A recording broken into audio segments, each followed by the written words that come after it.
ഞാൻ doctor Sajeesh Thomas, saint Joseph ഹോസ്പിറ്റലിൽ dental സർജനായിട്ട് വർക്ക് ചെയ്യുന്നു. മെയിനായിട്ട് പല്ലിൻ്റെ കാര്യങ്ങൾ സംസാരിക്കുമ്പോൾ മെയിനായിട്ട് രണ്ട് കാര്യങ്ങളാണ്. ഒന്ന്, പല്ലിൻ്റെ കേടുകളും മോണരോഗവും. ഈ രണ്ട് കാര്യങ്ങളാണ് സാധാരണമായ ഡീൽ ചെയ്യേണ്ടി വരുന്നത്. മെയിനായിട്ട് രണ്ട് കാര്യങ്ങളും പേഷ്യൻ്റെ നെഗ്ലിജൻസ് കൊണ്ട് തന്നെ വരുന്ന കാര്യങ്ങളാണ്. നമ്മൾ എല്ലാവരോടും നമ്മൾ ആവശ്യപ്പെടാറുണ്ട് പല്ല് ക്ലീൻ ചെയ്യുക എന്നുള്ളത്. പക്ഷേ പല തെറ്റിദ്ധാരണകൾ കൊണ്ടും പല്ല് ക്ലീനിങ് പോലും നമുക്ക് പതിവായി ചെയ്യാൻ പറ്റാറില്ല.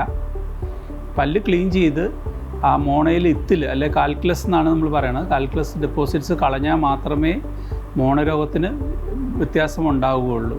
മോണരോഗം ഒരു വേദനയില്ലാത്ത ഒരു പ്രോബ്ലം ആയതുകൊണ്ട് സാധാരണ ആൾക്കാർ ഇതിന് വരാൻ മടിക്കുന്നുണ്ട്.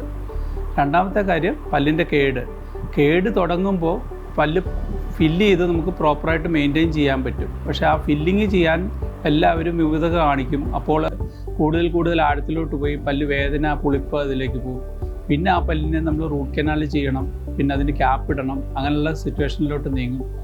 അപ്പം ഇതെല്ലാം വരുന്നത് നെഗ്ലിജൻസ് കാരണം മാത്രമാണ് അങ്ങോട്ട് പോകുന്നത്. നമ്മൾ തുടക്കത്തിലെ ഇതിനൊരു സൊല്യൂഷൻ എന്ന് പറഞ്ഞു കഴിഞ്ഞാൽ എല്ലാ വർഷവും മിനിമം ഒരു പല്ല് ക്ലീനിങ് ചെയ്യണം. ക്ലീൻ ചെയ്താൽ മാത്രം നമുക്ക് പല കാര്യങ്ങളും അതിൽ നിന്ന് അന്ന് ഡെൻറ്റിസ്റ്റിൻ്റെ ഇതിൽ നിന്ന് പല സൊല്യൂഷൻസും കിട്ടും.